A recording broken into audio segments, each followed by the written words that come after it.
So, like, what I was mean, my we had plan? a No Kings protest just in town here. What, last weekend or weekend before, whatever that was. Yeah, and my wife was like, I want to go out and do this. And I'm like, we're avoiding that section of town for the next 48 hours. Like, we're not doing that. I was like, you're not going anywhere if I'm not there for this weekend. Like, I'm sorry, but yeah, that's what it is.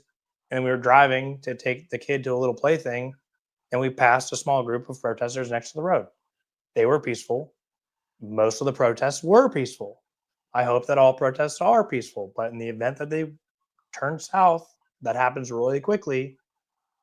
I'm going to avoid those areas altogether, not even put myself in that risk. I went to so we had one here in Reno, and I live streamed it because I just wanted to show people what was happening in my community. And I didn't go and offer any opinions or anything like that. I just live streamed it. That was it. Never been to anything like that. I was really nervous just because I'm like, I don't want to get into, I don't need to get into any fights, right? But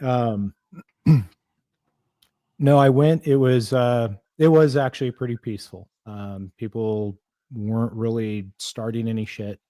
I was not sure what to expect. But I Reno is generally pretty peaceful and quiet to begin with. Well, one of the things that I noticed immediately was how many people brought dogs, and there was a large number of elderly people there.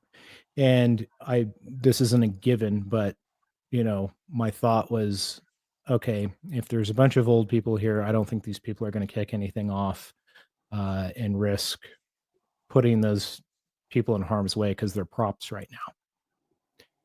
And it would look really bad if they start fucking riot, downtown, and the police had to come in and tear gas somebody's grandmother the entire time. But that doesn't mean it's always going to be peaceful.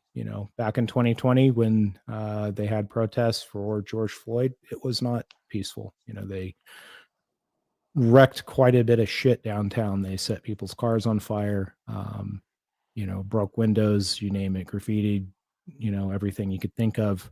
And I guess at one point they thought they were going to, lay siege to downtown. But